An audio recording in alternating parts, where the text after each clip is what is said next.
Hello, ladies and gentlemen. Welcome to Conservatish, episode 282. My name is Peter Edgar Feliciano. Wherever you're listening, make sure you subscribe, share, rate, and review, or you're racist, because I'm half Puerto Rican, or you're half racist. And you can find me on Instagram at Peter_Feliciano. You can find me on Twitter at Rule62Peter. And you can support this podcast and my music. I'm working on a new album at Venmo.com/ Peter-Feliciano. Ladies and gentlemen, Alex Strenger. Yay. I like that shirt. Can you show everybody your shirt, please? Oh yeah, I made this shirt because I'm trans, and part of being trans is that you get to identify as whatever you want without fear of judgment or persecution. And I identify as somebody who's had 3 shots and 5 boosters, even though I have technically not gotten a single one. Right. Reality is what you make it. This is all subjective, you know? Well, yeah. I mean, this shirt is the most inclusive shirt in Austin. I made it. It's available on my website. I believe alexstrenger.com/store. I have an Etsy shop. So you can buy the shirt so that you can be just as inclusive as me and support an independent artist. Awesome. So independent artist, rapper, comedian. You had me on your podcast. What is it? Convos on the pedicab? Yeah. Yeah. And you're a pedicab driver as well. I'm just filling every freedom libertarian stereotype: pedicab, comedian, podcaster, rapper, musician, activist. I'm just I'm checking every box. Former New Yorker. A lot of us come from New York. Have a lot of escaped that shit. Dude, what a shithole. Oh my God.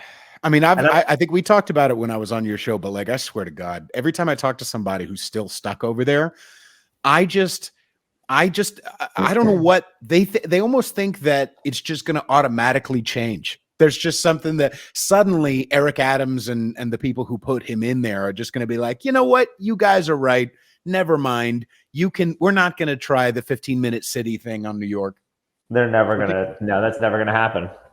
Yeah. New York is like a testing ground for all that. Like San Francisco, New York, all these big cities are testing grounds to try to make it, to get it as big as possible. Mm-hmm. And it's not working well, as far as you know.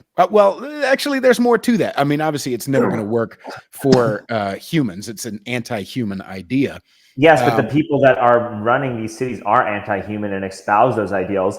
And there's such a culture of self-hatred in these liberal cities that it actually is on pace to working, because hating yourself it's become cool. It's what people have been brainwashed into thinking, you know, like the farther left you go, the more you feel as though you're causing climate change, the more you just actually hate human beings, because you're told that everything that human beings do is bad and destructive, and you inherently feel bad and destructive. So anytime anything happens that's anti-human, you not only do you go along with it, but you shame others into going along with it, because it's indicative of how you've been brainwashed to feel. Right. And it's not new. You know, I was thinking about it recently. Back in, I think it was 2012, there was might have been earlier, 2008. There was a survey done of Egyptian women, how many women had female genital mutilation, and it was over 95%. And then there was a survey the following year, how many women want female genital mutilation to continue as a practice, and it was over 50% of the women in Egypt wanted genital mutilation to continue. And it's just an interesting factoid that stuck in my brain years ago. And I'm like, oh, people are just fucked. Like we're just insane. Now we're doing it with the trans kids, which is even crazier. It's like, yeah. And you know, like you show me a trans kid, and more often than not, right? Just based on math, there's obviously always an exception, right? Like 1 in 30,000 people have gender dysphoria. That should be taken seriously. You shouldn't belittle or be mean to somebody who is in that 1 in 30,000 camp. But with the proliferation of pediatric gender clinics and you know, trans kids and, you know, tranny focused education in elementary school, you know, you're probably, if you're a trans kid, you're probably not a trans kid, right? And so you show me a trans kid, I show you a mentally ill mom. Yes. You know, I show you a mom that's thirsty for attention on social media. Right. And also pertinent to what you said a second ago, a lot of these kids, when you're told all day that you're a piece of shit, because you're a man or because you're white or because you're a human and you're eating the resources of poor Mother Earth. You're told that years and years and years. Then all of a sudden you see that there's a whole month devoted potentially to a certain type of person, and there's protections and there's attention and there's heroism and there's amelioration of all the bad human stuff. If you just say, I'm a this, why the fuck wouldn't you do that? Of course, subconsciously, you're going to convince yourself, I feel like a piece of shit as I am. I'm not enough, like you said. So I might as well be something fucking else.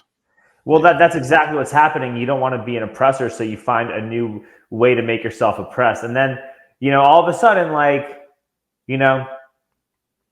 Black people are not oppressed minorities anymore because you just created 10 new different oppressed people that you just arbitrarily assigned as higher on the oppression scale than like a regular old Black guy.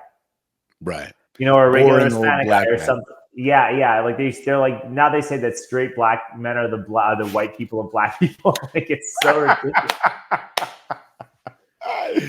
Yeah, it's fantastic. Although you have to understand that like this whole, I feel like at this point you've got to understand that like this whole racial equity stuff is just such a scam, because like if you actually cared about racial equity, I don't know, maybe you would like actually help Black people catch up to white people on a financial scale.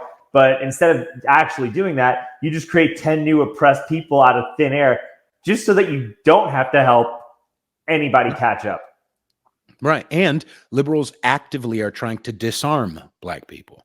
Liberals are actively trying to control their speech. Liberals are actively willing to pump them full of chemicals, whether they want to, whether they want those chemicals in their body. That's all people. That's not just Black people. That's everybody.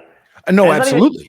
Yeah. I'm trying to use their same logic to try to, and I do that a lot on my online footprint or whatever, is try to use the white liberals, especially, who are still semi logical, right? To just reason that, just use that white guilt that made them crazy to help them open the intellectual door a little bit, Well, in many cases, once that door gets open, they stop becoming liberals because they see what this has turned into. Yeah. Because it's not what it was in the 1990s. Like, I would have probably been considered pretty liberal in 1995 with how I look at things. Because I see what real right wingers on Twitter are like, and I'm nothing like these people. I'm just like, I'm nothing like them. You know what I mean? Because this shit's it's just off the wall. Some of the stuff is just off the walls. It's like idolizing Nick Fuentes, like having these micro arguments about like different sects of what it means to be a true Christian, like talking about these like biblical principles and ideals. And yes, you should be closer to God. It's very important, especially after what happened these past 4 years. More people should believe in God and get more in tune with their faith. That's a given, because if you don't believe in God and you don't trust God, you're trusting Jeffrey Epstein's friends to give you public health advice. But now, like, they're taking it to another level where like the dogmatism of religion has just gotten, it's just another divisive, it's just hyper divisive, and they just sound like evangelicals on steroids. And I'm nothing like those people, right? And like, that's what I thought the right wing was, 10, 20 years ago. And I think it wasn't. I don't even think that it really is now. But like you said, same thing, maybe an element of it is who we play online versus who we really are. Because everybody has an online presence that is not necessarily indicative of. Well, dude, you'll talk to people. People will say like all types of inflammatory shit on social media. And then you'll talk to them in person, record the podcast, explain how you feel. And all of a sudden, they're a lot less inflammatory when you talk to people in person, which is always why I always try to have when I host my show, I never do it virtually. We have to talk and we have to look at each other face to face and have a real adult conversation, because all this inflammatory bullshit goes out the window. When you have to look at me and we have to look at each other, people talk with a much higher level of respect and reverence towards one another when there's a human being next to you. Right. Energetic presence. Yeah. Energetic presence helps, right? When you're in a good mood, when you're nice to people, but you also command respect.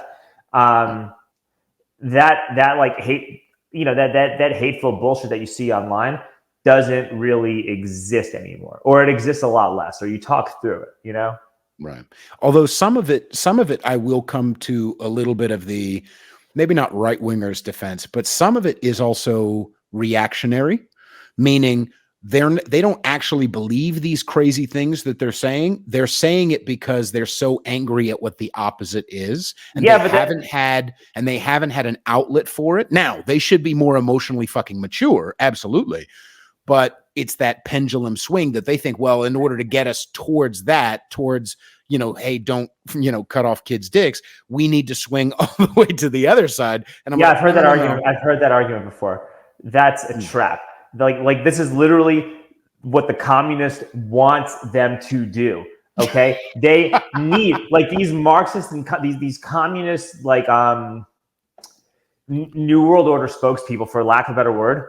They need to have an enemy, right, in order to continue galvanizing themselves and make themselves grow stronger and make their movement more powerful. White supremacy and Groyperism and alt-right behavior and Nazism and thinking Hitler's a good guy and idolizing people like Nick Fuentes, they want that reaction from you. So when you act that way and you get emotional and you actually say all this stuff because you think you're being edgy and swinging the pendulum back, you're not doing that. You are playing right into their fucking hands, right, and nobody understands that. And that's what gets frustrating. Right. It's the same thing with why, I'll and Peter, sorry. Yeah, go ahead. Oh, sorry. Okay. And that's why, like, my view is, instead of being reactionary to them, I don't do it. This is an improvisational tool. It's called yes and. I'm like, no, I'm not going to react to you. I'm going to add to you. I'm going to enhance what you're doing. Instead of getting angry with you, instead of saying anything mean to you, like, you notice I never say anything mean to any of these people, right? I'm not saying a single mean thing to any of these, like, these tranny protesters, these woke activists. Rarely do I say anything mean to them. Right? I really try my best not to. Instead of being mean, instead of being angry, instead of being reactionary, yes and. Expand upon it, extrapolate it on it, take it to such to such another level that everybody else can realize how stupid they sound, and it loses its popularity. Whereas if you react to it, you make this more popular. Right. That's what I was trying to say. That makes sense. And I definitely want to showcase some of that. I mean, we have a limited amount of time, but I definitely want to showcase a little bit and talk about some of the beautiful trolling that you do, not just at these protests, but also at city council, city hall, but in also in an analogy to that what we're talking about is also when I take a swing, as an example. At the other day, last week, I posted about how the Palestine protests are partially, at least, funded by George Soros and Open Society Foundation, and people were like, Bill Gates, and Bill Gates. And a bunch of people were like, but Soros is a Jew. Why would he fund that? I'm like, you guys are so myopic. You think that this is like that somebody like George Soros actually has an ideology, like that he's tied to one or the other? He doesn't care about that. He wants global control. In order to get global control, you need to make destabilization. Destabilization, similar to what you're talking about, comes from funding both sides of an argument, from having both, and then pitting them against each other so you can force through the CBDCs, so you can force through all this other shit and have total control. And that's the thing too, like, my mom and dad are very liberal, right? And I have these discussions with them. And I bring up George Soros, and my dad's like, "What, you think it's just George Soros? Like, it's just a boogeyman?" And I'm like, well, not sort of, right? Because, and I explained to my dad, I'm like, look, you're right. It's not just George Soros, and we have to realize that, because we look at it myopically too. If we just think it's George Soros and Bill Gates, they're just a small portion of the puzzle, of the puzzle, right? Like, the Open Society Foundation and foundations like this benefit from destabilization, because then they get to, receive endless amounts of tax money to fund, nonprofit-based initiatives to feed people and clothe and house people based on the economic problems that you helped cause, right? Yeah. And then the same with, like, somebody like Bill Gates, where you're where you write a bunch of checks and conduct, and pour tons of money into dubious scientific research. And then you also have these investments in patents for vaccines that can stop the diseases that you helped make. You're just going to be able to profit from this like through the roof, and you're going to have no competition. And for these people, they've just literally sold their soul for money and power. But like, are they really like trying to actually control the world? Or are they just like that greedy and that soulless that at this point they just don't care, and they want to have power, and they want to be lionized, and they just want to feel like they're doing something, even though all they're doing is taking from people? There is that component, which is definitely something to entertain. But I explained it to my dad, right? And I'm just like, look, in the 1980s, the Bilderberg, like pre-1980s, the Bilderberg group was not a real thing. Nope, everybody thought that it was a conspiracy theory that just insane right-wingers made up, right? Like, if you talk about Bilderberg pre-1980s, you were just a tinfoil hat wearing crackpot. And then it turns out that the Bilderberg group exists, and that they're a group of people who come together to try to plan out how they want the world to look like. And the way in which they plan out how they want the world to look like is designed so that a very small group of people who help organize these meetings get more money and more power and more control over everybody. Because they also are raised from a standpoint, and this is regardless of race, religion, anything, of elitism. Like, we are better, we are smarter than the humans. It is our job to manage the humans, because if we don't manage the humans, they sincerely believe that the humans will destroy themselves. They have been brainwashed into this. They think that they are benevolent gods. They are Adrian Veidt. They are Osman Diaz from Watchmen. It's a whole conglomeration of people like that. And I think that's what these meetings are based on. And they really think, a lot of them, that I would assume they really think that they're trying to help society, but they're so short-sighted. They're out of touch. They don't really go out into the community. They're only within their own echo chambers. Everything that they read is confirmation of what they want, because they're not going to fund the scientists and the researchers unless they confirm what they want, whether consciously or not.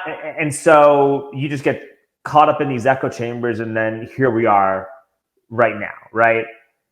And Soros and Gates, they are not behind all of it. And people say that it makes us look stupid.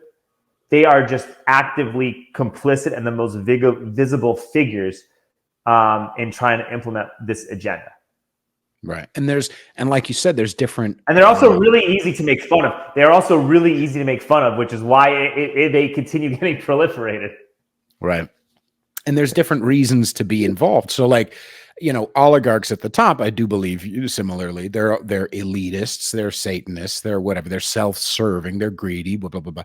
But there's also some people who maybe know elements of the game and are along with it because they're just greedy. They're not necessarily, like a lot of the politicians, I think, it might be a little elitist, but they don't see the 5,000-foot view that a George Soros or higher might see. They just, I'm going to get a check for saying the right things. Oh, I'm going to get an unlimited, I'm going to get this, Nancy Pelosi, stock market, email right before whatever. Like, they just want the greed. So there's different layers of how to fight it once we understand that there are different intentions behind it as well. I agree with that fully. Yes. And that's what I'm trying to say, right? Like, not every politician is drinking adrenochrome with Hillary Clinton, at Bohemian Grove on Jeffrey Epstein's island, right? Like that doesn't work, because if everybody's doing that, the lid gets blown off and it's over for them, right? It's probably a small group of people, very, very, very hyper small group of people, do some seriously fucked up things to blackmail each other. People who join secret societies, they have to tell dark secrets, because now you're a brotherhood and now you can't leave, and we're in this together forever. And we have this information on you, and we all have each other's secrets. And so we're sworn together by an oath. And then the allegiance becomes to the society that you're in versus the country that you're supposed to serve, regardless of whether they want to or not. And then, you either pass laws, depending on how high up you are, you veto laws, you create declarations of war or climate change emergencies or whatever it is,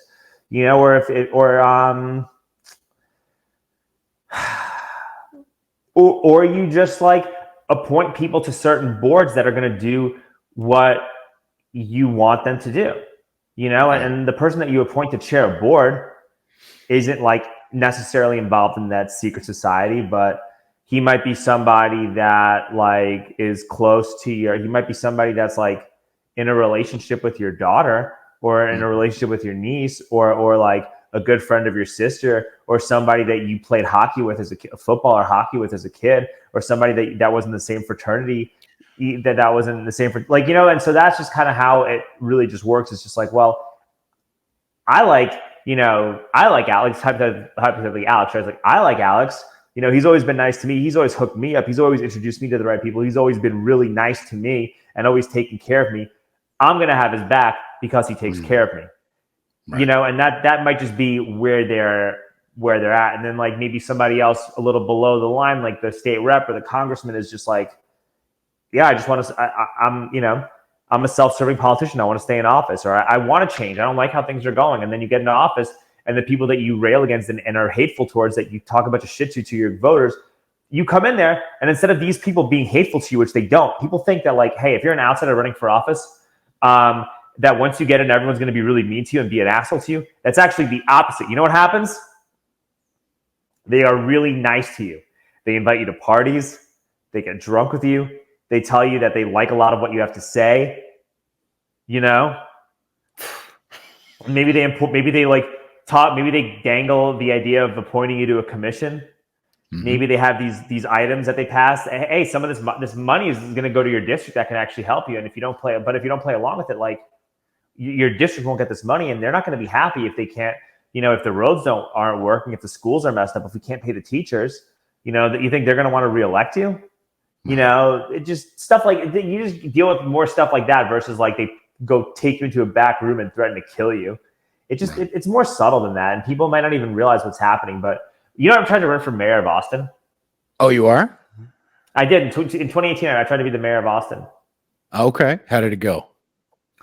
I got 1% of the vote. I got 3,000 votes.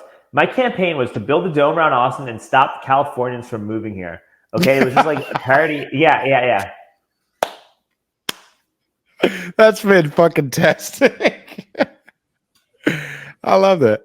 Okay. And I thought that when I was going to go to debates, when I was going to go places, when I was going to be talking to other politicians, I thought I was going to be met with hatred and scorn and like ridicule, and there was some ridicule, but like I thought people were really going to be angry and annoyed, like at City Hall and in the sources of power.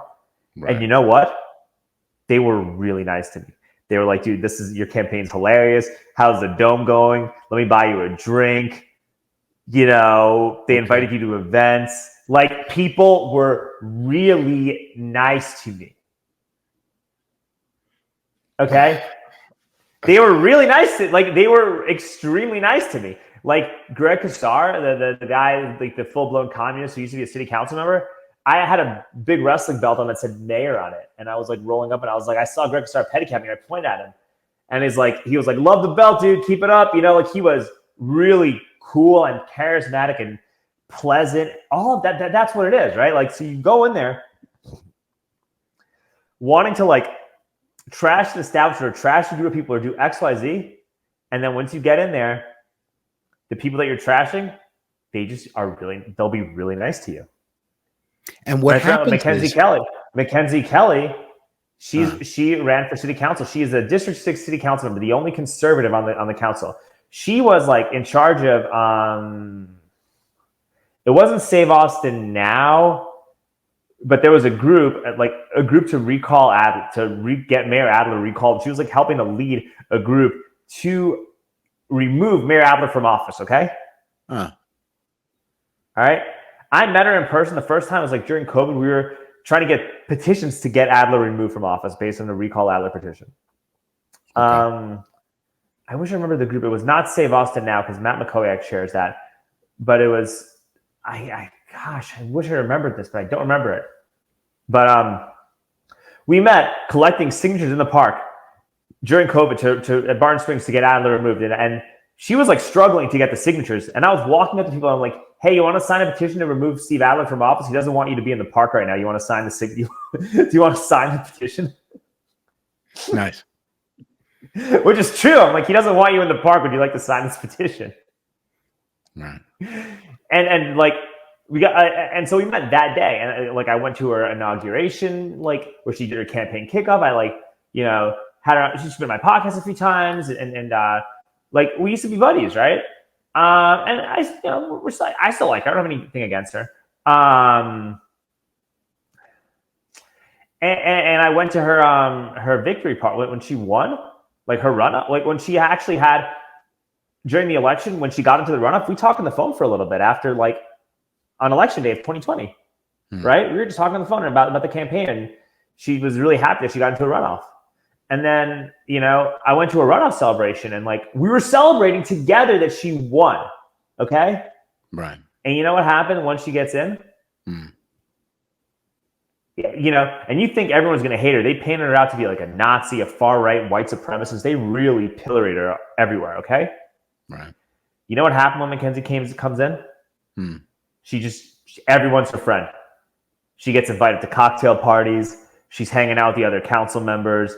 She is the same developers that fund other candidates are now like hanging out with her.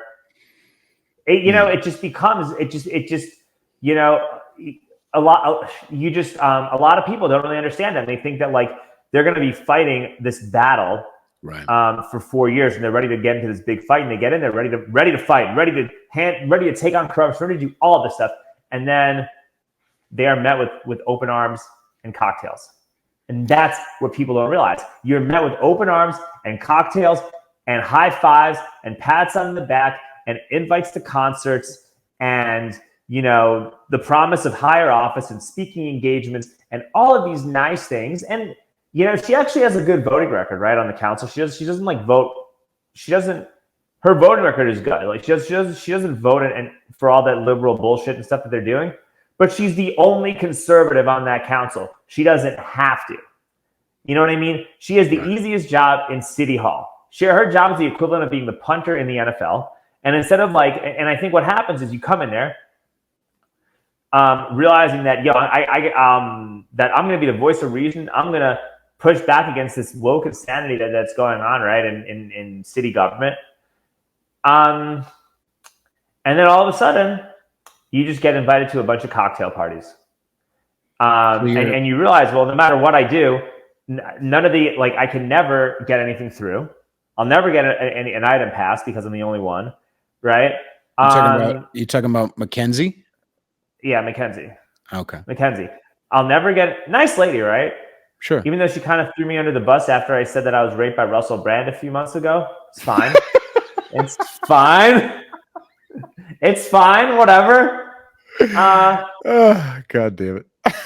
but like, you know, you could either A, be a Marjorie Taylor Greene hellraiser who pushes back against all this stuff and makes their voice heard and really like uses their platform to bring awareness so that you can get more allies in the dais so that you can actually change things. Or you can just like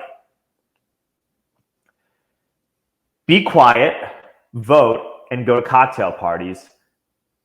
So that, you know, in the hope that funding continues rolling into you and that you get to continue having a career in politics, because I think she enjoys being a politician. She enjoys being a councilwoman. She enjoys having somebody take her seriously. She enjoys going on television. She enjoys being able to go to these fancy cocktail parties with these, you know, with these very successful people who she probably looks up to. And I don't think that Mackenzie really got a chance to fully experience that before getting elected into onto the council, you know, and I just think that may have been something that was just not realized, and I could be wrong, right? But I just think that may have been something that just wasn't realized while she was running, and I think that's just a hurdle that I think a lot of politicians might deal with when they're running for office. Right. I helped a woman run for city council in New York City last year. And in spite of, you know, obviously it was only 11% registered Republican. She ran on the Republican ticket only because she tried to run on an independent. And I don't know if it's the same thing in Austin, but in New York City, somebody who knows who can pay a lawyer to petition to have them kicked off the ballot prior to any sort of campaign. So she was petitioned. She had initially signed up to be an independent, and they petitioned a lawyer to have her kicked off the ballot. They won with her independent, so she ran as a Republican. They tried to get her kicked off the ballot as a Republican, and they were unsuccessful. And just doing all my job was just helping her with social media stuff, helping her with events, planning, blah, blah, blah. First time ever doing it. Just touching that world a little bit made me feel fucking gross. Just touching that world a little bit made me feel like, the fucking energy with these people. Ugh. Oh, well, it's soulless in a lot of ways, right? But that's also why I don't feel bad at all about mocking these people, right? And it's even funnier when they take themselves so like all seriously. I'm like, no, now I got to do it more. Because no matter what party you are, like, who the fuck do you think you are? Like, these people walk around like they're the shit. Like, they actually have been ingrained to believe that they are better and all more knowing than everybody else because they work in government. You know what I mean? Because now they are part of this entrenched bureaucracy. And another problem you have too is that people will come and run for office, right? And this is a problem with populist candidates, populist officials. They come in, best intentions. They're there for the people, but they have no experience navigating this bureaucracy at all. Like, look at Trump. Trump is a prime example. Trump got steamrolled by the political establishment throughout his entire presidency. And everybody says, well, look at him. He fought the deep state and this and that. And they're all after Trump and X, Y, Z. And I'm like, well, maybe so. But you didn't have any ability or any way to push back, right? Like, that may be the case. And let's say that that's true. You still couldn't. They still won, okay? Like, yeah, you're fighting against these people, but they steamrolled you. And then you had a guy like DeSantis who might not have as much of a populist message as Trump, but he's close enough. And he understands how to actually navigate within a bureaucracy to do most of what Trump wants to do anyway. And what happens?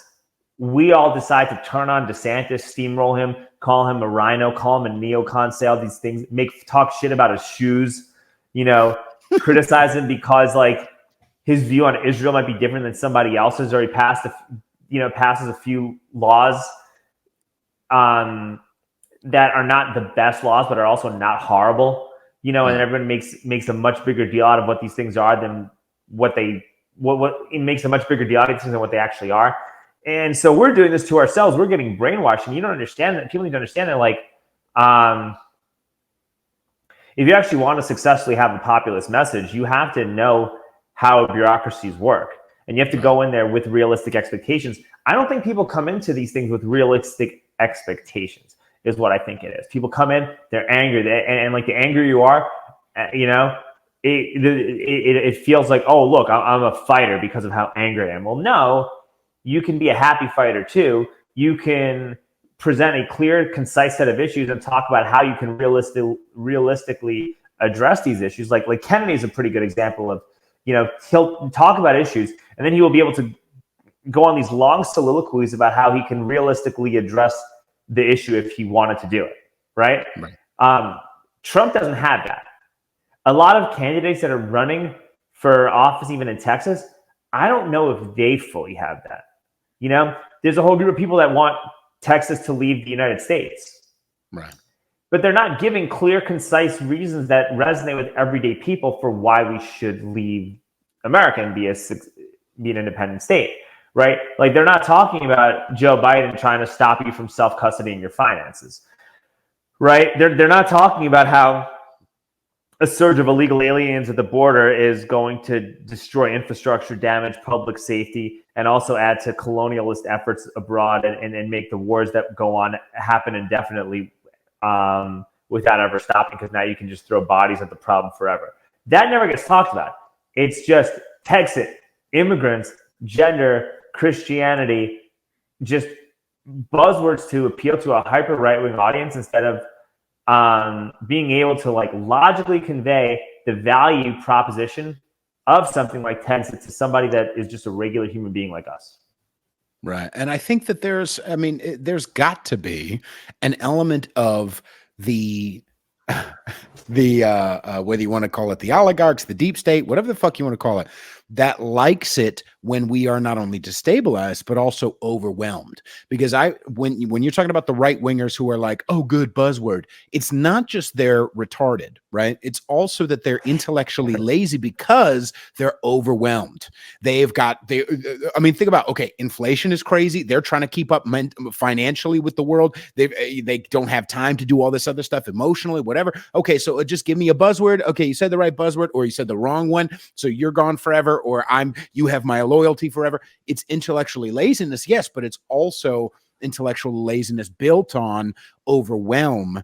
That's especially because of so much information now available to us, right? It's just too much. It's sensory fucking overload. So I'll lean even deeper into the intellectual laziness that is inherent in humans anyway. You know? I agree with that. I think financial instability lowers IQ points. Financial stress makes you dumber. Financial stress makes you more angry. All of that stuff is being literally manifested right now on social media. And then you combine it with the message that the deep state is obviously trying to astroturf, like the prevalence of these like fake Nazi accounts on Twitter, that is not real. That is completely inorganic. That is by design. And I think that these anti-free speech communists, for lack of a better word, they are loving what they're seeing right now, because all it's going to do is galvanize them. It's going to make them stronger. It's going to say, look at how bad white supremacy is. Look at how bad Nazism is. We need speech laws. Right. You know, and then this Israel bill comes into play. Right. So I just feel like it's part of this like Hegelian dialectic where they're just deliberately trying to create a problem. We're falling for the problem because we were pretty good at recognizing psyops, but we can't recognize this psyop, which is the most obvious psyop of them all. Yes. And then they create these bills that say, hey, we got to censor speech because look at what's happening. You know, especially if, God forbid, like a terrorist attack occurs or some guy, like some moron shoots up a synagogue or does something stupid because they're listening to so much of the stuff that's happening. And then you have these people that will literally come in, like these Stu Peters type characters will come in and tell you, we need to violently overthrow these deep state oligarchs. And this is like what they openly talk about. Right. Like, this is how you get put on a watch list, right? And it's more than that. I don't know if you're finishing a point. Finish your point if you're finishing. No, that's kind of like it. Like, you get put on a watch list, and then, you know, you just help these guys create the enemy that they want to create, so that they can have more control over everybody else. So say, look at this enemy. Look how bad these guys are. Right. We need you can't go online without your ID. You know, it's privacy is dangerous, and this and just all this and that. Like, hey, move to the 15-minute city so we can keep track of it. Right. Just that's what it is. And that's why I keep, you know, I've had a little bit of pushback, but not much. But that's why I keep focusing on the idea of mass peaceful noncompliance, on divestment, on taking your energy and your money back, finding, you know, tax loopholes. Okay, you could be mad all these different ways. And we do need to work. You know, a lot of people are like, we have to do something. Okay, but take the word something and extrapolate it. Something doesn't mean storm XYZ, because they already pulled the pump fake with January 6th and said, they want you to storm. They want you to do something like that. That's what they want. They want you to storm the Capitol. Okay. Yes. They want you to overreact. They want you to freak out and do something, because then they'll say, look at these terrorists. It's a problem. We got to stop this. Right. And we need to be fucking more intellectually calm and elastic and think outside the box. You know, I say it over and over, and I do want to talk about City Hall, but you know, I say it over and over. I mean, if a fucking lemonade stand is a threat to the state, you know what I mean? Here's a threat to the state. Your meditation practice, kids, you having a higher power is a threat to the state, because you're not putting the state above your higher power. You having, I mean, there are so many different ways that we can fight that don't involve sticking our chin out like a fucking boxer, you know, leading with the chin, that get us in trouble, right? Don't fall for the fucking pump fake, kids. God damn it. Anyway. Yeah. No, that's true. I like you said it very well. This is what it is. Don't fall for the the pump fakes, but we are stupid and we fall for this. And a lot of these right-wing content creators are no different than the left-wing content creators because they care more about engagement than they do about fighting tyranny. And if hating Jews is getting more engagement, then you're going to talk about that, even though it's not actually helping your cause or helping to make America a stronger country. Right. Almost like power corrupts politicians. Power corrupts, fucking retards online too. Power is corrupting. Well, you're seeing it fully manifest itself. I'm actually proud that I haven't fallen for any of this stuff. No. I'm proud that I've been pretty unpsyopable so far. Yeah, you should be. And I'm pretty proud that I'm trying to see this clearly. Right. And let's slight great transition. Let's be proud about what you've done. Hang on. Let's see if I can find it. Here it is. So that's what's her face. Let's see this one. Yeah, do you see that? All right, let's see if we can show it. Feel free to step to the microphone, but just say your name as you begin your speaking. And please speak specifically and within the rules of the council. Good afternoon, Mayor and Council. I'm here speaking in favor of item 64 because the state is trying to erase my identity as a female. And just like my comrades in Palestine, I am also a victim of genocide. I'm a beautiful trans woman, and the state is trying to invalidate my existence because Greg Abbott is an actual Nazi. He even had the nerve to say that women like me should not be allowed to teach children in AISD. I am a drag queen and a trans sex worker, and I have just as much of a right to teach kindergarten as anybody else, Kirk. Because I'm a role model for children, and more people should grow up to be just like me, okay? And we've been brainwashed by the patriarchy, because this is what peak femininity looks like! Sorry, I'm on my period. Anyway, I am just as much of a woman as every single female. You rarely come down here to provide anything serious. I am serious. My you're not. identity is being threatened by fascism, and I would like to speak because my identity as a woman is just as valid, okay? Thank you. And I'm just as much of a woman as every single female on this council, and you need to recognize it. And honestly, after this outburst against me, Kirk, I would feel safer moving to the Gaza Strip. Because Texas is a fascist hellscape, and at least Hamas would make me feel safe and accepted because they are freedom fighters. And besides, they throw the best rooftop parties for people like me. Thank you, and free Palestine.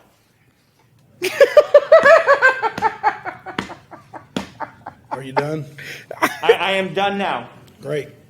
Thank you. But I will not be forgotten, and I will not be erased. Quit acting like a child. I am a woman.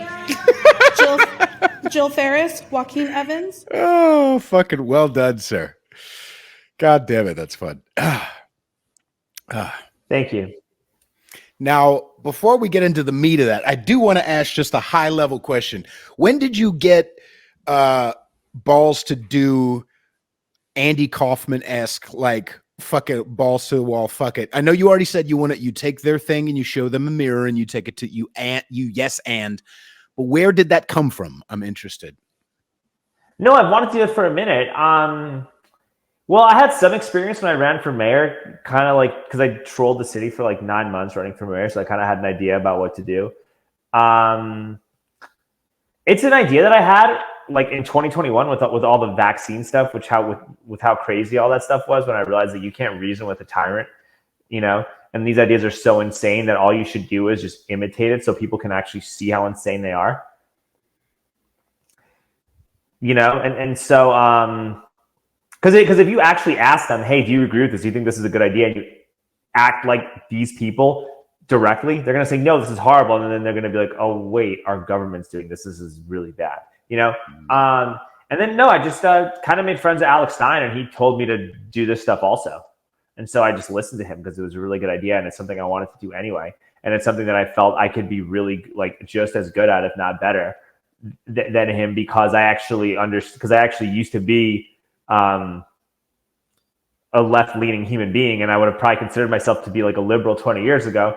And with driving a pedicab downtown and being in Austin, I actually understand the ideology a lot more than a lot of other conservative people online. And like I voted for Bernie Sanders twice. Like I door knocked for him in like 2016 and did some of that stuff like even in 2020. Right. And so like I know how these people actually think. I know how these people actually communicate. Like I understand the vernacular. You know what I mean? So like when you understand the vernacular, you understand how a lot of these people speak. It's a lot easier to create a caricature of this and really drum in how insane this shit is. Right. And I also need to just say that, an element of why I think you're good at it is because you have fought before. You have the ears that shout. Yeah. You're not, what that means is you're not afraid of confrontation. A lot of these people are just terrified of what that is. You've jumped over the border and you're like, oh no, I've been hit in the face before. This is not scary. Yes. Well, yeah, yes, that's actually true. Yes. I was going to say that, but I think that that's definitely played that allowed me to do the mayor campaign, right? Because I did the mayor campaign after I fought. And so if I hadn't fought, I don't think I would have been able to keep the poker face for 9 months to run for mayor. And I only had like one amateur MMA fight, but I had a few boxing fights and just trained for a while and had some kickboxing smoker. So, just being able to go through something like that and have like the experience of the fight camp and just understand the nervousness of being in a dressing room before a fight, that shit is fucking terrifying. That was actually scarier than an actual fight, is being in the dressing room fight. And so, because you saw all those dicks or what? Yeah. No, not all jokes. Well, okay, here's what it is, right? With boxing, you don't know who you're fighting until the fight starts. Oh, okay. Yeah, but like some of these amateur club shows, with these like amateur club shows, even when I did Golden Gloves in 2012, right? You didn't know who you were fighting. I didn't know who I was fighting until they called your name to fight. Jeez. So you look at anybody in that dressing room and you're like, yo, I could be fighting anybody in this room right now, and I don't know who I'm fighting. Within weight class, though, right? Well, yes, within weight class, right? Obviously, yeah. But like anybody who looks like they could be your size, you're like, oh, I could be fighting you. I could be fighting you. I could be fighting you.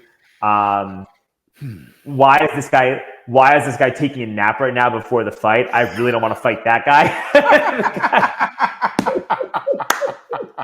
Fuck that.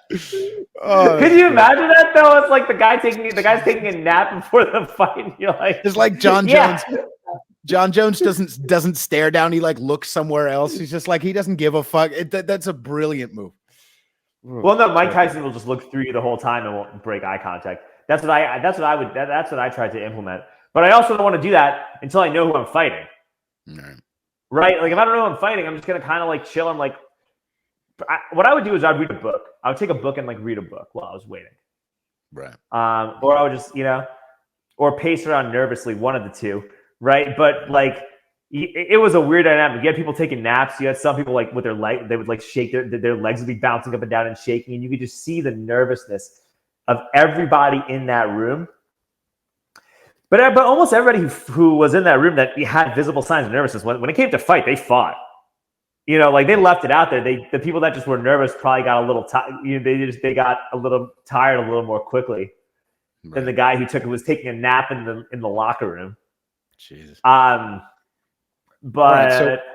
when I had my MMA fight, the last guy who my buddy Juan, he was like the main event, and he was like playing chess. No, he was playing checkers and playing like blackjack, just in the like up in the locker room where all of us were getting ready to fight. Like we were making jokes because we were all like a group, but we were all like making jokes before the fight and stuff like that. And like, all that stuff helps. But like, yeah, having fought and having done that and having gone through a fight camp and having to like always have to put yourself in uncomfortable positions all the time and be used to it makes being in front of a city council meeting a lot less uncomfortable, or being in front of a school board less uncomfortable, or being at a protest less uncomfortable, because you understand you have like a goal for like, okay, what do I want to do at this protest? What do I want to do at that protest? What do I want to do when I go to this campus? What is my goal? What is the intention? And you just try to do what the intention is. So it's like for the Palestinian protests, I'm like, okay, well, do I want to go super viral super quickly? No, I want to get footage. I want to be able to go to these things constantly. So I'm like, okay, well, Let's ask the people how they feel about Joe Biden. Let's ask people how they feel about the Canadian truckers. Let's try to make this relevant and see what the response is going to be. You take the most ridiculous response, put it on Instagram, and then you put everything else on locals or do something along those lines so that more people will watch your stuff. And you do that. And maybe like the next time you go there, you talk about how you want to help people in Palestine, but it's Palestine, Ohio. Fucking nice. So before we end, because I know you've got to, there's important things. The Knicks, they're in the playoffs. Dude. They're in the quarterfinals. Like, this is like a once in a lifetime occurrence, aside from last year. Especially the Knicks, man. It's been fucking the Knicks, dude. Yeah, they've been terrible forever. Yeah.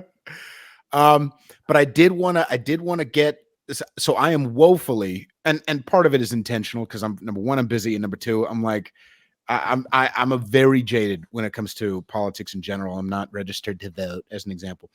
But there's an element of, if one, in the libertarian game, in the conservative game, if one is going to sink eggs into a basket, it would at least be local politics. But I am woefully uninformed when it comes to local politics. So these people who are on the city council now, how long is it? Is it until January of 25, like the mayor, or no, not January? Well, the mayor's 25. There's some council members who are up for election this year, and there's some who are up in 26. Okay. Now, you said there's only one conservative on the board right now. Mackenzie Kelly. She's up for re-election. Okay. And everybody else is a Democrat? Are there any libertarians, independents? Nobody's a libertarian. Nobody's independent. They are all nauseatingly woke. There were a few council members who were like normal, sane people, but they didn't have a strong enough foundation to to be able to hold on and stay resolute with their viewpoints. And they capitulated because they felt threatened by what is a mob. Right. So who's the worst one? I'm gonna go. I want to pull up the fucking list. Here we go. Share screen. Austin City Council. Here we go. So we already talked about Mackenzie Kelly. Who's the worst one? I don't know, because they're all terrible. Like, they're all like kind of equally. No, they're all like this. I look at them all like they're all the same person. Like, they're all NPCs in the game of life. Nice. Okay. Yeah. But okay. They really are non-playable characters in the game of life, right? Like, I can't think of anyone that's bad, because our city council holds no power. They hold power because they operate in a monolith, and they all vote the same. So they really are, in my opinion, they're all equal. They are all just equally worthless. It's like Full Metal Jacket. Interesting. But the guy who made the trans bill, his name is Cheeto Vela. Jose Cheeto Vela. This is the guy, right? That guy, right? I can't even see this guy. Cheeto Vela, Jose. Yes, that guy. Okay. And he basically did this resolution, which is nothing but virtue signaling, but it's to make Austin a sanctuary city for kids that want to chop their balls off, for lack of a better word. And regardless of the culture war stuff, you put this item forward when we're in the middle of a water shortage. Hang out. Repeat that just so everybody understands. Go ahead, please.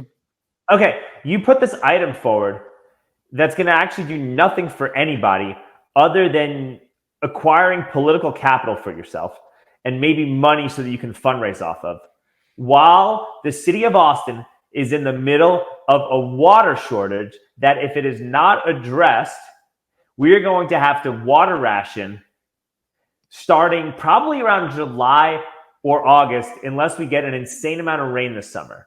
And this doesn't just go for Austin. This goes for everybody who gets their water from the Lower Colorado River Association, the LCRA. Save Our Springs has written detailed reports about this. There's a guy named Bill Bunch. He's in charge of it. He can go really deep on this.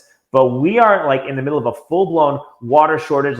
Commercial buildings and big developers and Austin Water, they don't want to curtail any of their water use. They don't want to do anything about this. They don't want to address the situation now. And what's going to happen is if these bigger entities don't address it, then they're going to start putting the onus on us to address it, and they'll start fining you for using more water than they need for you. They'll tell you, hey, you can only shower like once every 2 days. It'll be like what's going on in like California. You better not water your plants, man, because we're in a water shortage. And it's a shortage that they caused because they could have addressed this issue right now. And they're deliberately kicking the can down the road. And instead of that, focusing on making sure all of us have water, we're talking about trans kids. Well, it's an election year. And so that's the that's the perspective. It's more about acquiring political capital, and it's more about getting attention than it is about solving issues. So when these people say that I'm doing this for attention, look in the freaking mirror, okay? I'm literally imitating you. Yeah. Fan-fucking-tastic. Okay. So Jose Chichilo, fucking faggot. All right. Anyway, sorry. That nigga's white. Come on, be real. Well, no, you got to understand though that that's a compliment in Austin. When you call somebody that, that's actually a compliment. I take it back. He's a straight man. Yeah. Okay. He's a straight white oppressor. That's what he is. I know, right? So obviously he's a bad one. But is he coming up for election? No, his election's like in 2 years. And he's in District 4. Where the fuck? Okay, I'll tell you who's up for. I'll tell you who's up. Yeah, I'll tell you who's up for election right now. Okay, please. You have District 2. Vanessa Fuentes is up for election. You have actually no, Cheeto is. I think Cheeto might be up for election. Yeah, because Kassar left. I think Cheeto is actually up for election. Okay, so you have District 2. Him in District 4. We've got who'd you say? Vanessa. Okay, yeah. Vanessa is up for up for election. Okay. Yeah. Okay. Keep scrolling down. Leslie is termed out. Wait, stop. She's termed out. I don't think she's getting reelected. She's termed out. Okay. So that's totally fresh. Allison, number 10, is also termed out. Okay. So are there any promising people who are trying to fight them in the polls or in campaigns? No. The GOP is a joke. No, there's no viable challengers who are relatable, who have money, who have any interest or any knowledge of how to actually address these problems and have any ability to communicate these problems in a way that every normal person in Austin can understand. Okay, what about? I mean, I hate to say this, but No. what about shitty ass fucking? What about libertarians? What about independents? Is there anybody? There's nobody running, dude. There's nobody running for any of these positions. Do you know who they are? Do you know anybody who's running? You should know, right? At this point, you should know who's potentially running. I don't know who's potentially running. Nobody's caught my attention. Nobody's appealing to me. Nobody's making me look excited. There's a guy challenging Jose Garza. I had him on my podcast. He's a nice guy. He looks like the Monopoly man. He'd be a much better district attorney than Garza. His name is Daniel Betts. You should learn about him. Maybe have him on. Maybe reach out to him. Sure. But he's not doing any work. Like, he's not putting himself out there. He's not making videos. You don't even know. You didn't even know until I told you that there's a guy running against Garza to replace him as a Republican. Right. Why don't you know? You like what Jose Garza is doing? You like you like the fact that your DA dismisses the cases of murderers and lets them back on the street? You like the fact that he gives slaps on the wrist to pedophiles? You like the fact that he gives like 90-day jail sentences to actual rapists? Is that what you like? No, nobody likes that. Why? So how come nobody knows who his challenger is? You know why? Because their GOP is not doing their job. And the people that are upset and the activists and the neighborhood preservationists that are upset with how things are going in Austin are doing nothing proactive to change the situation. All they want to do is yell and get angry and complain on social media. I'm more active than these people, and I am a troll. I ride a tricycle for a living, and I go to city council meetings in a dressed up like a transgender, and I am more active and more visible than these people. That's a glaring problem, Peter. This is what I'm fucking saying, though. This is part of the reason why I wanted to have you on, not just because you're wonderful and entertaining and smart, but also because I'm like okay, I could be wrong. You've been here longer, but I really don't fucking think I am. Austin is at a crossroads.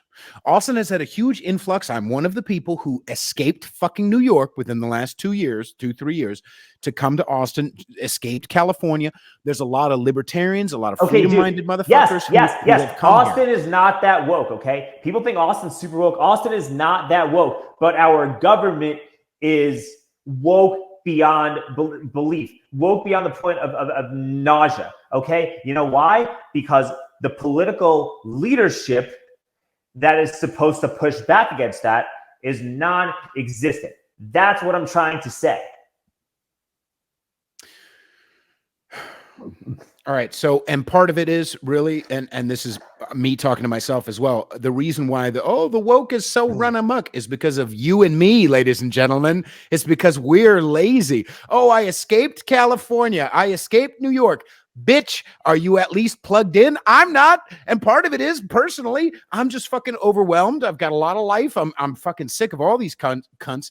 But also, unfortunately, and this is something I want to bring to everybody's attention, some dumb cunt in District 4 or District 10 or wherever the fuck has more, probably most likely has more sway on my life than whatever douchebag is going to get into Washington, D.C. this year. This is the thing. We're focusing federal when we should be focusing very fucking local. And we've been overwhelmed. We finally left. We've come in from the cold. Especially with Trump getting back in office, Austin's going to get even more woke as a way to push back against this. So yeah, dude, get involved locally and go to these meetings or go and share what's going on in the meetings and make it a point. Like if you're posting stuff, if you're a person who makes content and makes videos and has a large social media following, you got an obligation to highlight people that are effectively pushing back on this. And you know what? If there's nobody if you can't find anyone who's effectively pushing back, go to the GOP chair. His name is Matt McCoyak. Make him uncomfortable. Don't be rude. He's a nice guy. Be polite to him. Don't get in his face and be a dick, but put some heat on him. Tell him, hey man, why don't we need somebody better than what you got in District 2? We need somebody better in District 4. We want people that are going to win. We don't see this person winning. Who else can we pick? Why is this person who is actually good? Why are we not helping them more? Just get in their faces politely, right? Politely. It doesn't mean that you don't yell, you don't scream, you don't curse them out, don't harass them at dinner if they're your friends and they're trying to have the same views as you. But you had that conversation, document it. Why is it who is running? Why should I choose this person? What are you doing? You find someone that's running in these positions, right? Who's trying to upend this whole system. You have an obligation to be the biggest dick in the world to them, because if they can't handle you being an asshole, how are they going to handle activists protesting in your house? How are they going to handle all of a sudden just getting invited to whatever cocktail party they want to go to? How do they handle that? You got to you got to really test who these people actually are, Peter. And until we're doing that, this just becomes the business of complaining. And I don't want to waste my time and spend my time putting my physical safety in jeopardy, my financial well-being, all these things in jeopardy, to lose. Because views and content and reactions on social media are not why I'm doing this. I'm doing it because I want to live in the United States, okay? Yeah. And then that requires a team effort of people actually going beyond their comfort zone and talking to the politicians, talking to the protesters, getting out there to get a realistic understanding of what's going on versus, yelling into an echo chamber on Twitter and trying to engagement farm off of people. Right. Very fucking well said. Yeah. A man on a tricycle is the voice of, whoever thought a man on a tricycle is going to be the voice of reason. Amazing. Well done. All right. We've got Knicks to watch, ladies and gentlemen. Now let's go next. We got also, you can go to @ShowtimeAlexStrenger on Instagram. And then you've also got alexstrenger.com. Yeah, it's my new website, actually. My website is alexstrenger.com, and you can book a tour. You can book me for a speaking engagement. You can buy my inclusive t-shirts, and you can even just donate and send me some money on Venmo just if you want me to continue making more videos. Everything you give me helps me potentially travel. It allows me to pay my cameraman. It just gives me more breathing room so I can, go out there and actually make things, because I really love doing this. I love making things. I love putting things out there, and your support allows me to do that. And when I get support from you, I don't have to rely on support from people with insane amounts of money trying to push an agenda. Right. Fucking A, man. Thank you so much, Alex, for joining me. Everybody go to at peterfeliciano.com or no, peterfeliciano.com to buy my bullshit, whatever, or find me on Instagram, Peter at Peter_Feliciano. Thank you so much, Alex, for joining me, sir. All right. I'll end the recording now. Bye, everybody. Okay, thank you. Go next day. Let's go. Yeah.